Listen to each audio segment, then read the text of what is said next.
Start.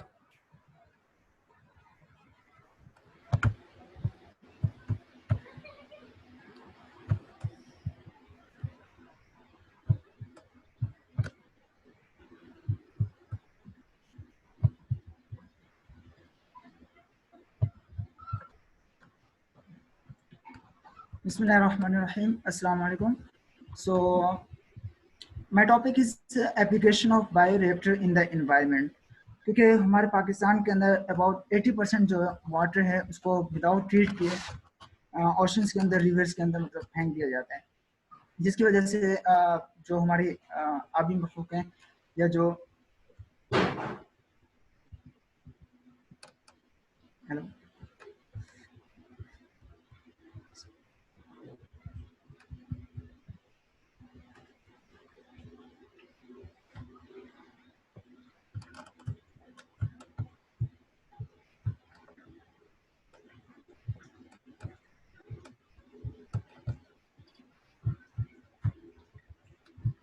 Sir, आवाज आ रही है सर?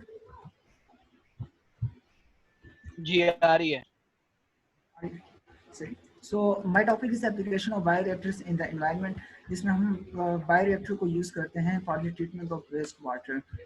तो learning objects are bioreactor, types of bioreactor, membrane bioreactor, working principle, cleaning methods of bioreactor और conclusion. सबसे पहले हम देख लेते हैं बायोरिएक्टर क्या होता है. एक्चुअली एक डिवाइस है जो जिसमें हम कल्टिवेट करते हैं ऑर्गेनिजम्स को for the production of the desired product. यानी किसी भी हम लिविंग ऑर्गेनिज्म को यूज करते हुए अपनी डिजायर्ड प्रोडक्ट ऑब्टेन कर सकते हैं या प्रोड्यूस करवा सकते हैं. टाइप्स ऑफ बायोरिएक्टर की अगर हम लोग बात करें तो मुख्तलिफ टाइप्स ऑफ बायोरिएक्टर अवेलेबल हैं, जिनमें स्ट्रेट टैंक बायोरिएक्टर है, एयरलिफ्ट बायोरिएक्टर है, पैक बेड बायोरिएक्टर है, फोटो बायोरिएक्टर है, मेम्ब्रेन बायोरिएक्टर है, मिस्ट बायोरिएक्टर है, फ्लूइडाइज्ड बेड बायोरिएक्टर है और रोटेटरी ड्रम बायोरिएक्टर है. क्योंकि हम वेस्ट वाटर ट्रीटमेंट कर रहे हैं तो इसलिए हम लोग यूज़ करेंगे मेम्ब्रेन बायोरिएक्टर को. फर्स्ट ऑफ ऑल हम देख लेते हैं कि मेम्ब्रेन क्या होती है. एक्चुअली ये इंटरवेनिंग फेस है, या फिर यूँ कह सकते हैं कि ये बैरियर है to the transport of the matter between two phases. ये जो सिलेक्टिव भी कह सकते हैं या एक्टिव और पैसिव बैरियर भी कह सकते हैं, जो खास जो मेट्रो होगा उसको पास आउट करेगी, बाकी जो है ना जो हमारे वेस्ट प्रोडक्ट होंगी उनको रोक लेती है. तो मेम्ब्रेन बायोरिएक्टर की हम लोग बात करें, ये biological degradation of waste product through membrane filtration. यानी हम लोग मेम्ब्रेन का यूज़ करते हैं, जो इस मेम्ब्रेन का काम ये होता है कि फिल्टर कर रही होती है. It is quite effective in removing both organic and inorganic contaminants as well as biological entities from wastewater. यानी कि वेस्ट हमारे वेस्ट वाटर के अंदर जितने भी ऑर्गेनिक या इनऑर्गेनिक कंटामिनेंट्स होंगी उनको फिल्टर कर रही होती है. First MBR was commercially developed by Dor Oliver in late 1960s for the application of shipboard sewage treatment. यानी फर्स्ट ऑफ ऑल जो MBR यूज किया गया था वो 1960s में यूज किया गया था.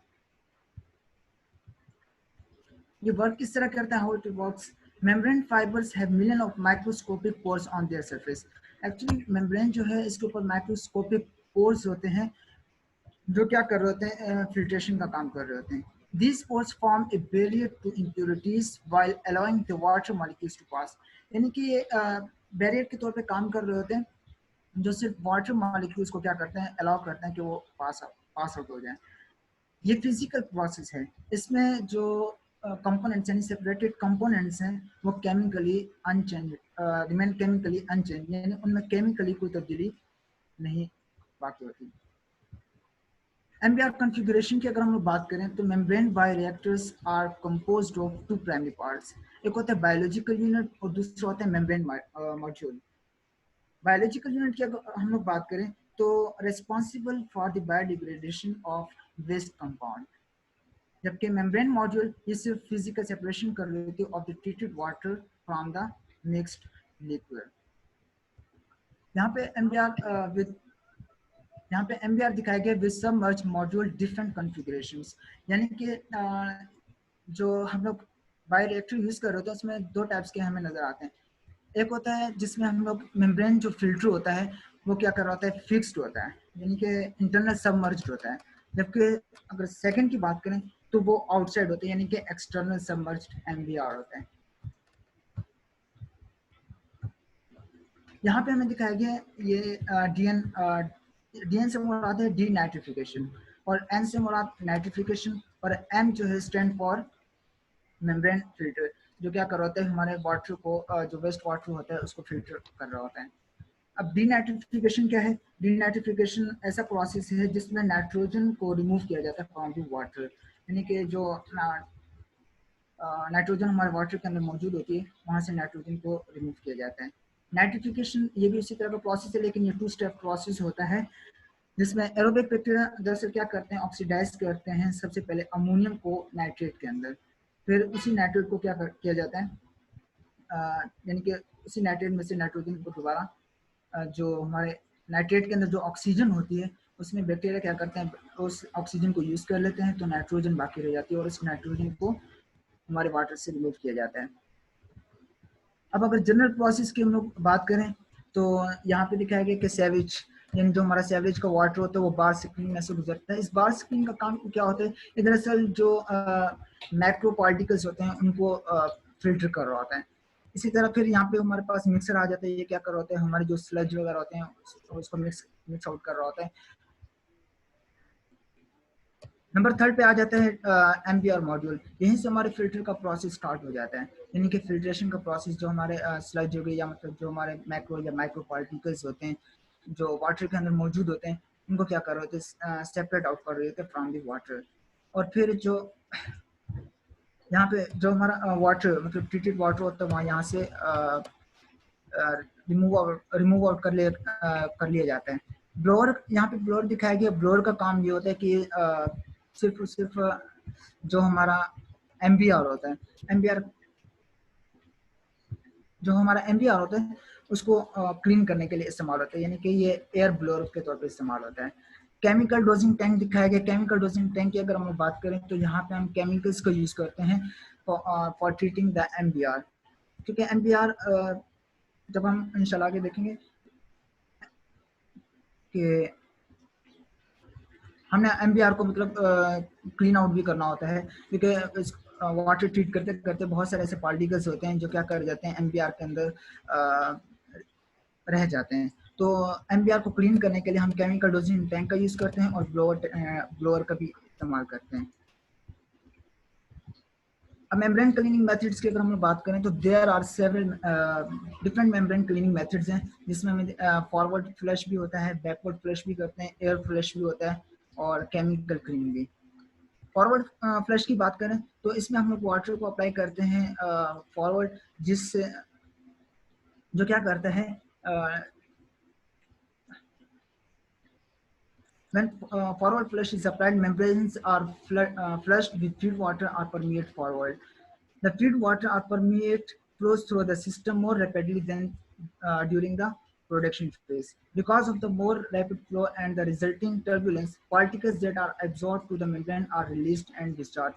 यानी कि membrane के अंदर जो particles रह जाते हैं या जो absorb हो जाते हैं, इस forward flush की वजह से क्या हो जाते हैं, वो excrete out हो जाते हैं या वहाँ से remove हो जाते हैं, रिलीज हो जाते हैं। इसी तरह बैकवर्ड फ्लश की अगर हम बात करें तो बैकवर्ड फ्लश में ये होता है कि हमारे परमिएट साइड का जो प्रेशर होता है वो फिर इंटरनल साइड के प्रेशर से ज़्यादा होता है, यानी कि ये बैकवर्ड फ्लश होता है जिसमें हम लोग परमिएट साइड का जो प्रेशर है वो फीड वाटर साइड से के प्रेशर से ज़्यादा रखते हैं, जिससे बैकवर्ड फ्लश होता है और हमारे मेम्ब्रेन के अंदर फंसे जो पार्टिकल्स होते हैं वो इजीली रिलीज हो जाते हैं। एयर फ्लश की अगर हम बात करें तो एयर फ्लश में सिर्फ हम एयर का यूज़ करते हैं टू रिलीज जो हमारे पार्टिकल्स होते हैं एमबीआर के अंदर जो पार्टिकल्स एब्जॉर्ब हो जाते हैं उनको हम लोग इजीली रिलीज करवा सकते हैं एयर फ्लश के जरिए। नहीं, इसमें हम लोग सिर्फ और सिर्फ एयर का यूज़ करते हैं, यानी हवा के जरिए। केमिकल क्लीनिंग की अगर हम बात करें तो केमिकल क्लीनिंग में हम लोग केमिकल्स का यूज़ करते हैं और लेकिन सबसे हमें इस बात का ख्याल करना होता है कि select chemical suitable for each contaminant. The following table show suitable chemicals in standard cleaning conditions. यानी कि अगर जब हम एमबीआर को क्लीन आउट कर रहे होते हैं या क्लीनिंग कर रहे होते हैं तो सबसे पहले हमें ये देखना होता है कि हम किस कंटेमिनेंट के लिए कौन से केमिकल को यूज़ करना है। अदरवाइज ऐसा ना हो कि हमारे एमबीआर को भी मतलब नुकसान पहुंच सकता है। कंटेमिनेंट्स की अगर हम बात करें तो यहाँ पे ऑर्गेनिक मैटर है। केमिकल की हमें केमिकल का बताया गया कौन से केमिकल हम लोग यूज़ करना है। सोडियम हाइपोक्लोराइड यूज़ करते हैं। सॉल्यूशन कंसंट्रेशन बताया गया कि 2000 से 6000 मिलीग्राम पर लीटर यूज़ करना है, ठीक है। सॉल्यूशन कंसंट्रेशन होगी और पीएच इज अबाउट 12। अमाउंट कितनी यूज़ करनी है 5 लीटर पर एलिमेंट।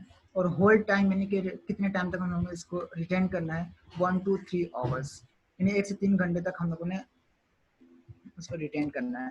इसी तरह दूसरा कॉन्टेमिनेंट हमें बताया गया inorganic matter oxalic acid 0.5 to 1% by wait 5 litre पर एलिमेंट अमाउंट हम लोगों ने यूज़ करनी है और होल्ड टाइम कितना है 1 to 3 आवर्स। इसी तरह थर्ड कॉन्टेमिनेंट की अगर हम बात करें तो वो है सिट्रिक एसिड। इसका भी 1 to 3% बाई वेट और 5 लीटर पर एलिमेंट हम लोगों ने अमाउंट यूज़ करनी है और होल्ड टाइम हमारे पास 1 to 3 आवर्स होगा। कंक्लूजन की हम लोग बात करें तो एमबीआर को हम लोग यूज़ करते हुए अपने जो वेस्ट वाटर है जो 80% हम लोग हमारा वाटर ऐसे जाया हो रहा है या वेस्ट हो रहा है उसको हम लोग दोबारा क्लीन आउट करके दोबारा यूज़ कर सकते हैं। तो that's all, thank you. Any question? जी बेटा, any person want to ask question? ये कौन जी हरकतें सर, कर मेरा रहा है सवाल जो हार्ट ड्रा की जा रही हैं और ये लाइनें खींची जा रही हैं, कौन है? सर, मेरा क्वेश्चन फरहान से है सर। जी बेटा पूछें। सर, फरहान ने कहा कि इन्वायरमेंट में मतलब बायोरिएक्टर का रोल क्या होता है, लेकिन इन्होंने सिर्फ वाटर का बताया कि हम किस तरह से जो वाटर पोल्यूशन है उसको कम कर सकते हैं। जी बेटा, एक्चुअली जस्टिफाई करेंगे आप? जी, एक्चुअली मेरा टॉपिक जो है ना वो वेस्ट वाटर ट्रीटमेंट के ऊपर ही है, तो इसलिए मैंने बायोरिएक्टर का यूज़ किया है for the treatment of waste water. आप लेकिन टॉपिक आपने टॉपिक टॉपिक शो करें आप जी बेटा, टॉपिक शो करें आप।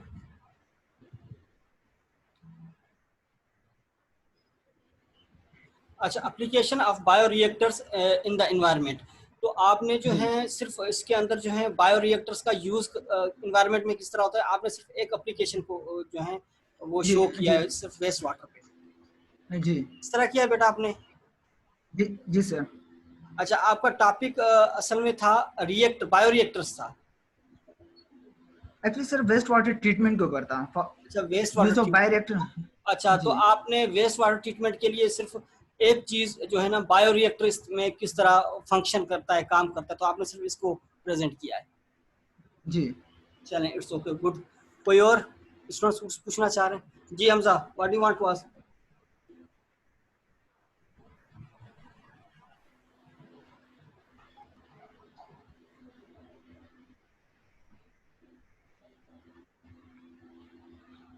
जी हमजा बेटा। सर आपसे पूछ रहे हैं।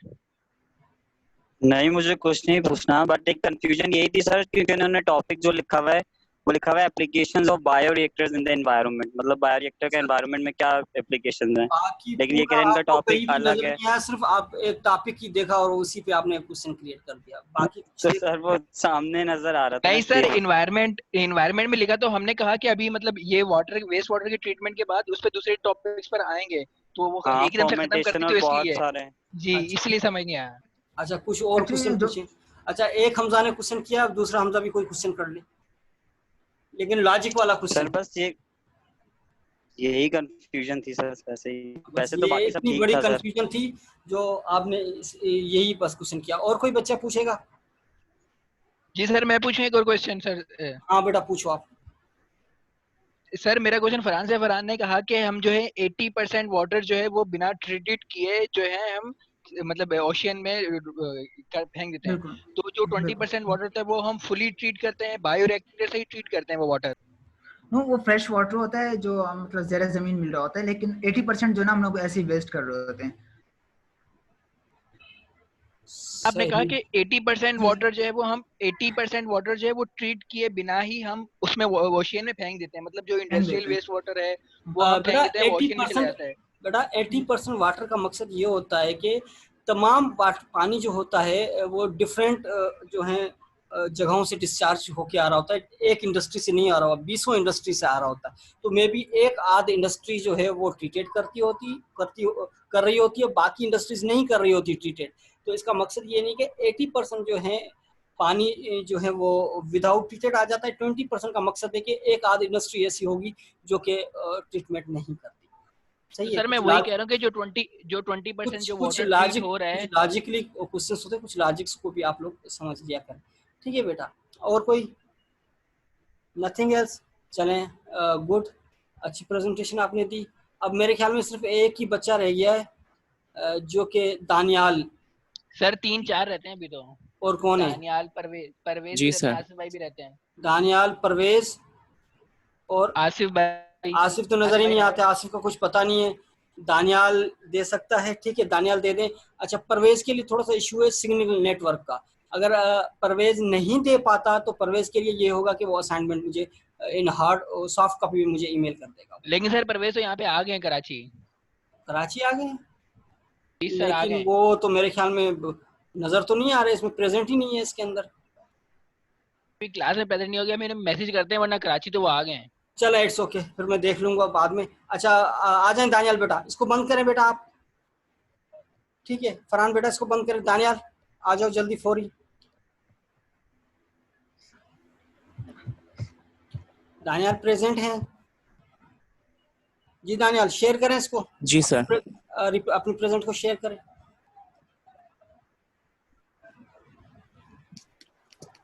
शेयर स्क्रीन पर क्लिक करें और प्रेजेंट को शेयर करें।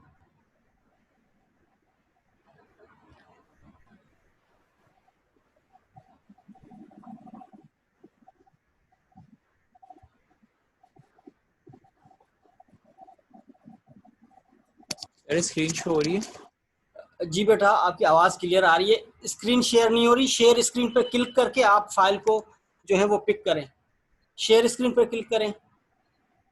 जी बेटा, अब आपकी जो है शेयरिंग आ रही है। ठीक है, अब इसको मैक्सिमाइज करें। सर एक सेकंड। जी बेटा, अब इसको खोलें, ओपन करें। अब आपकी स्क्रीन आ रही है शेयर हो रही है।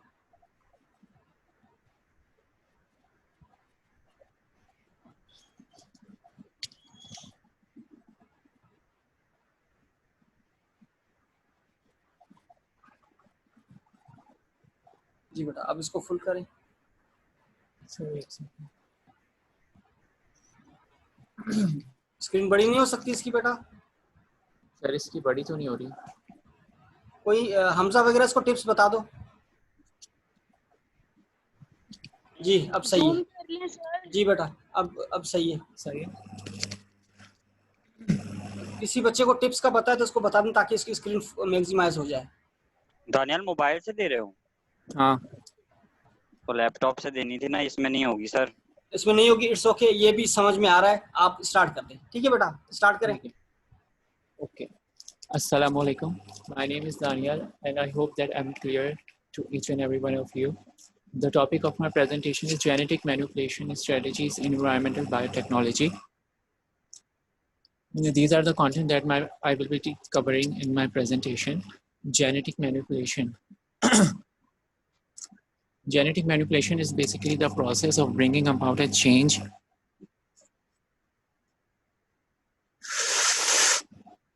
Genetic manipulation is basically the process of bringing about a change in a cell by editing its genome or genetic makeup using various methods of biological technologies with the core aim आवाज slow आ रही है। with the core aim to give organisms a trait that it does not possess naturally in nature and which will improve in turn the quality and quantity of the benefits or the product that we are obtaining from that organism. Recombinant DNA technology. Why I'm mentioning recombinant DNA technology here? Because it comes hand in hand with genetic engineering, and no method in genetic engineering will be completed without recombinant DNA technology. Recombinant DNA technology is not confined to the picture that I'm showing here. Why I'm showing this picture here is just to show the basic first step, that the isolation of the genome from the cell and the use of resection enzyme to cut our desired gene. and insertion it into the plasmid. The insertion of the recombinant DNA can be different, method can be different depending upon the cell that we are using, whether it is a microorganism or is a plant cell or an animal cell. Variety of genetic manipulation techniques are agrobacterium. First one is for the plant. It is basically a naturally occurring soil microbe that is best known for causing crown gall disease, which is similar to the tumor in humans and animals. Scientists derived the new strains of agrobacterium, or they modified it by using recombinant DNA technology to deliver the targeted gene into the target plant. That's the vector, use of the vectors, which are basically the DNA molecules, which are used as a vehicle for carrying the foreign DNA, or you can say recombinant DNA, to the targeted cell where it will be replicated and expressed. Microprojectile is a crude but effective physical method for DNA delivery. Naked DNA can be transferred by using microprojectiles into the tissues and cell, which are actually high velocity projectiles. Microinjection is a technology of delivering foreign DNA into the living cell, which can be eggs, oocytes, or embryos, etc., by micropipette. Assessing the germlines. Assessing the germlines. Germline refers to actually the lineage of the cells that can be genetically traced from parents to their offsprings, and we can change them by directly changing the fertilized egg that is implanted into the uterus, or manipulating the sperms that produces the zygote, or manipulating the early embryonic tissues. Okay, the electroporation. Electroporation is the process that will use electric currents that will create pores into the cell, and the DNA and the recombinant DNA that is into the solution, the buffer solution with the cells are placed, will float into the cell. That is the liposuction. Liposuction is a technique that's used to inject genetic material into the cell by using liposomes, which are basically the vesicles that can easily merge into the cell membrane because they and cell membrane are made up of same material, which is phospholipid bilayer. Genetic manipulation and environment. Many people believe that the genetic modified organisms or genetic modification is not good for environment, but it is not so. And genetic modification or genetic modified organisms can be the best tools for our environment. Farmers can use the genetic modification technology to use to produce more food using less inputs like pesticides and lands, and can also protect our natural resources like land, air, and water. I will discuss some percentages, and according to the survey that was conducted in America, I will not talk about Pakistan here. During the last 2 years, genetic modification technology has developed and reduced pesticide use by 8% and improved crop yield by 22%.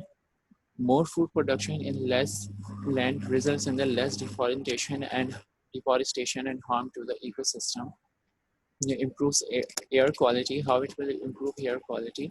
Farmers till their fields land. They will cover their fields land less by using tractors. So less tractors will be used, less fuel will be used, and less gases will be emitted into the atmosphere. And also it will release lesser trapped carbon dioxide into the soil, reducing carbon emission by 58.8 billion pounds, which is equal to removing 8 billion cars each year from the road. How it will help improving water pollution? Less soil till means better water retention into the soil and reduce runoff, saving 6,400 bodies of water from clogging by soil crop residues. These are some potential benefits. I know this picture will not be clear to you, but I will try to make it These this actually these are actually some microbes, plants, and animals which are genetically modified and are being used in other countries, not in Pakistan, in other countries on larger scale. Like different species of pseudomonas and baculoviruses are used in plants to make them frost resistance and degrading and degrading different polycyclic aromatic compounds and different pollutants, degrading different pollutants. In plants, various plants like corn, potato, soya bean, rice, strawberries, and tomatoes are genetically modified for larger yield and make their nutritional values better and make them, different environmental stress resistant. Some animals like zebrafish was genetically modified using fluorescent protein so that it can be used for uh,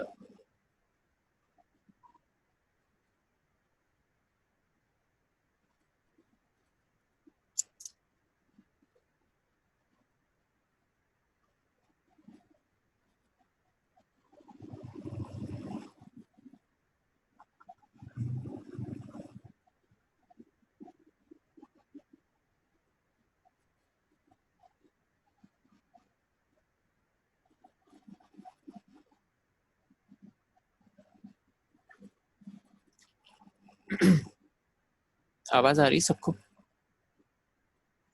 जी आ रही? जी बेटा continue करें, time नहीं है बेटा, जल्दी कर। जी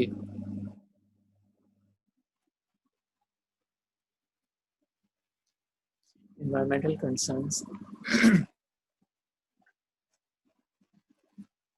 Environmental concerns about genetic manipulation in environment.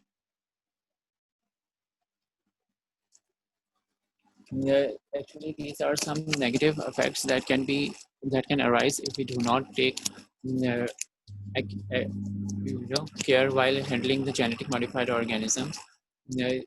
We make our crops herbicide and pesticide resistant, and we use herbicides and pesticides over our crops, but these toxic chemicals can affect different microorganisms and other organisms that are linked with that crop.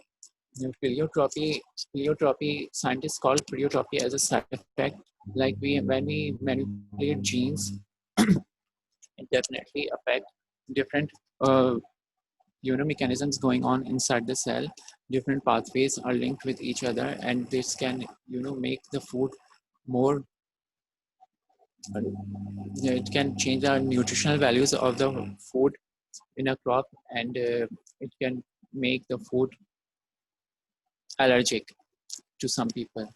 Contamination, the genetically modified organism can crossbreed and cross-pollinate with the naturally existing organisms into the environment, and this can actually contaminate the natural biodiversity and can create more virus, pests, and pathogens in the environment that we don't.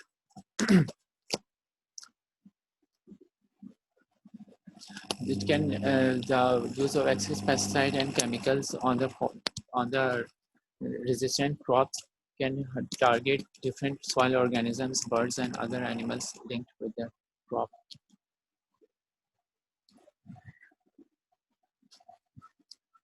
Recommendations for genetic manipulation in environment. These are some remedies that can be taken before releasing the genetic organisms into the modified organisms into the environment. Like we can plan the consequences and the risks that will the genetically modified organisms can offer to the environment. We can plan it, and we can not release the genetically modified organism if it's offering great danger to the environment. We can use it in a confined area and cannot release it commercially.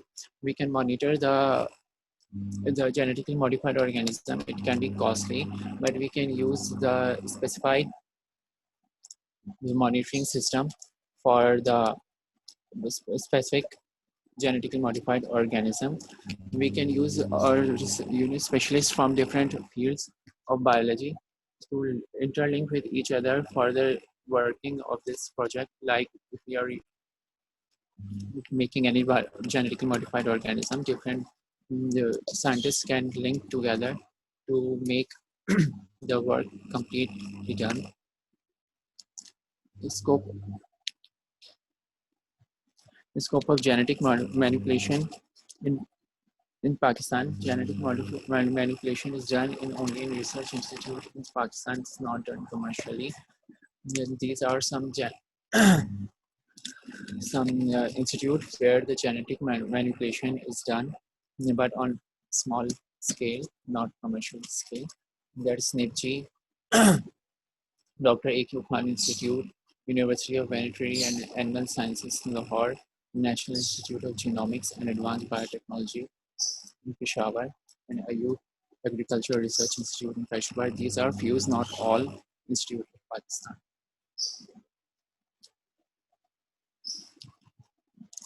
In conclusion, genetically modification in organisms can offer great benefit to our environment if we use them in a correct way and take all measures to, suppress the dangers and harmful effects on the environment.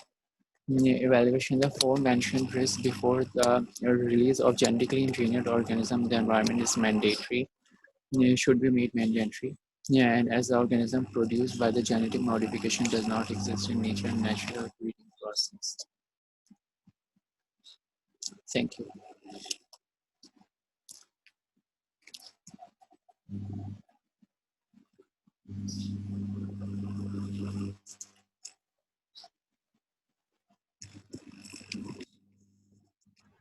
जी बेटा, any person want to ask question? कोई question पूछना चाह रहे हो आप लोगों में से?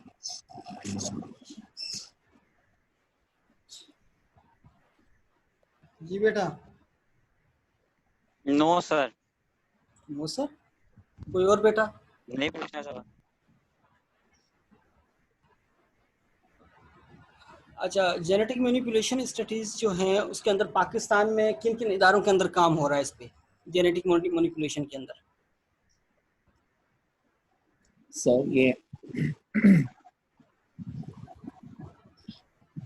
सर ये कुछ ऑर्गेनाइजेशन है, कुछ इदारे हैं, ये जो आपने अच्छा इदारे बताए हैं, ठीक है, इसके अंदर मुझे ये बता दें, इसमें एक तो केयू है, एक जो है ये वेटरनरी एंड एनिमल साइंसेस, इसके अंदर किस तरह की जेनेटिक मैनिपुलेशन का काम होता है? सर इसके अंदर जेनेटिक्स का जो है ना वो अलग पोर्शन है, मतलब एक डिपार्टमेंट है अलग. ये जो है पूरे इंस्टीट्यूट का नाम है, इसके अंदर एक है लाइक जैसे किपजी में और निपजी में होता है, इस तरह का काम इधर होता है. नहीं बेटा, आप थोड़ा सा इसके अंदर आप जो है वो प्रॉपर्ली नहीं बता पा रहे. ये जो बाकी आपने तमाम इंस्टीट्यूट्स बताए ना, ये टोटली जो है काम करते हैं एग्रीकल्चर बायोटेक्नोलॉजी के ऊपर, ठीक है, इसके साथ साथ हेल्थ पे भी काम करते हैं. लेकिन ये university of veterinary animal sciences जो है वो टोटली वेटरनरी मेडिसिन पे काम करता है, लाइव स्टॉक के पैथोजेंस पे काम करता है, लाइव स्टॉक के पेस्ट पे काम करता है, लाइव स्टॉक की लाइफ शेल्फ पे काम करता है, ठीक है. तमाम यानी कि वेटरनरी एनिमल साइंस का काम ही जेनेटिक मैनिपुलेशन का काम होता है, लेकिन वो ब्रीडिंग वगैरह पे ज़्यादा काम करता है. और जेनेटिकली मैनिपुलेशन पे यहाँ पे अगर काम होता है तो वो हाई लेवल का काम होता है, जो कि पाकिस्तान में कहीं और नहीं होता. अच्छा, और नीचे आए थोड़ा सा, इसके अंदर नीचे से नेक्स्ट स्लाइड करें. अच्छा, कंक्लूजन, इससे ऊपर जाएं, सॉरी बेटा, इससे ऊपर. अच्छा, ये आपने किस बेस के अंदर जो है इसको रिकमेंडेशंस जो है आपने जेनेटिक मैनिपुलेशन पे दिए, किस बेस पे ये रिकमेंडेशंस हैं? थोड़ा सा इसको आप कर सकते हैं? किस बेस पे मतलब? मतलब ये कि अगर हम कोई स्टडी करते हैं, कोई काम करते हैं, तो वो उस बेस पे हम रिकमेंडेशंस करते हैं. यहाँ जस्ट लाइक मैं कोई टॉपिक लिख रहा हूँ या मैं कोई रिसर्च कर रहा हूँ, तो जाके मैंने रिकमेंडेशंस दी हुई हैं. तो इस रिकमेंडेशन का क्या मकसद है? सर ये एक्चुअली रेमेडीज हैं जो करी जा सकती हैं, जो एहतियात है जो करी जा सकती है. ये रेमेडीज हैं या रिकमेंडेशंस हैं? रिकमेंडेशंस हैं। अच्छा, what do you mean by analysis of environmental benefits? Environmental benefits मतलब सर, अगर आप जैसे आपने कोई जेनेटिकली मॉडिफाइड ऑर्गेनिज्म बनाया है, जी बेटा। तो आप उसके बेनिफिट्स को पहले ही एनालाइज करें कि मतलब जैसे उसके जो बेनिफिट्स हैं वो क्या होंगे, और उसके जो जो कॉन्स होंगे, जो हार्मफुल इफेक्ट्स होंगे वो सोसाइटी के ऊपर क्या होंगे। अच्छा बेटा। तो उन दोनों की जो एनालिसिस जो है वो पहले रिलीज करने से पहले जो है वो करी जाती है। अच्छा, इसके अलावा आपने एक टर्म यूज की है GEO, what do you mean by GEO? Genetically engineered organism. Good, ठीक है बेटा, इट्स ओके, अच्छी प्रेजेंटेशन आपने दी, गुड। ठीक है, कोई और बच्चा क्वेश्चन करना चाह रहा है आप लोगों में से, या किसी को समझ में नहीं आया? जी बेटा। सर इजी है, टॉपिक यहाँ पहले भी पढ़ चुके हैं। यहाँ आप लोग सुन ही नहीं रहे, आप लोग किसी और एक्टिविटी में हैं। सुन रहे हैं सर, सुन रहे हैं। मुझे लगता है कि मोस्टली जो स्टूडेंट्स हैं वो किसी और एक्टिविटी में जो है वो मसरूफ हैं। चले। नो सर, हम सुन रहे हैं। अच्छा, तो क्वेश्चन आप लोगों के माइंड में क्रिएट नहीं हुआ? चलें, इट्स ओके। No sir. जी बेटा।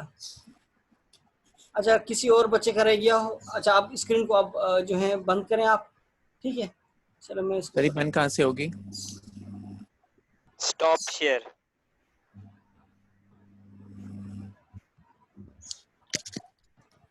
अच्छा बेटा, अब आप लोग मुझे थोड़ा सा ये बताएं कि आप लोग में किसी बच्चे का जो है वो रह गया हो असाइनमेंट, ओ सॉरी प्रेजेंटेशन, तो अब क्या किया जाए, मुझे ये बताएं आप लोग बेटा सबसे पहले। सर जो आपको ठीक लगे वही किया जाए सर, जैसे हमारे साथ आपने किया था वैसे ही उनके साथ कर दें सर। अच्छा, यानी कि अब मेरे ख्याल में यहाँ सेशन को क्लोज कर लूँ मैं, ठीक है? नथिंग यस सर, सेशन तो कंप्लीट हो गया। सेशन कंप्लीट हो गया। अब परवेज रह गया और आसिफ रह गया। आसिफ तो आ ही नहीं रहा, आसिफ को कुछ पता नहीं है, मेरी एक क्लास भी उसने अटेंड नहीं की, ठीक है? Yes sir. परवेज करता है, मैं समझा कि शायद परवेज जो है आउट ऑफ सिटी है, आप लोग कह रहे हैं कराची आ चुका है, ठीक है? अगर कराची आ चुका तो भी जो है इन्होंने क्लास अटेंड नहीं की, ठीक है? सर उनकी तबीयत खराब है आज, वरना वो आज दे देते प्रेजेंटेशन। तो तबीयत खराब है, ठीक ठीक। गला अच्छा, खराब है, वो कह रहे ऑलमोस्ट मुझसे बोला आपका नहीं जो जाता। है आई थिंक 80 to 90% मेरे ख्याल में आपका ऑलमोस्ट कंप्लीट हो चुका है सिलेबस, ठीक है? तो सर अब हमारे एग्जाम्स ऑनलाइन होंगे या यूनिवर्सिटी में होंगे? अच्छा बेटा, ये भी मैं आपको बता दूं, आप लोगों का जो है फाइनलाइज हो चुका है, कल ही मीटिंग में जो है वो फाइनलाइज हो चुका है। फाइनलाइज ये हुआ कि अगर 15 सितंबर तक यूनिवर्सिटी ओपन हो जाती है, बीच में कोई गवर्नमेंट जो है वो एक्सटेंड नहीं करती डेट, तो आपकी फिजिकल अपीयरेंस के साथ आपका जो है वो एग्ज़ाम होगा।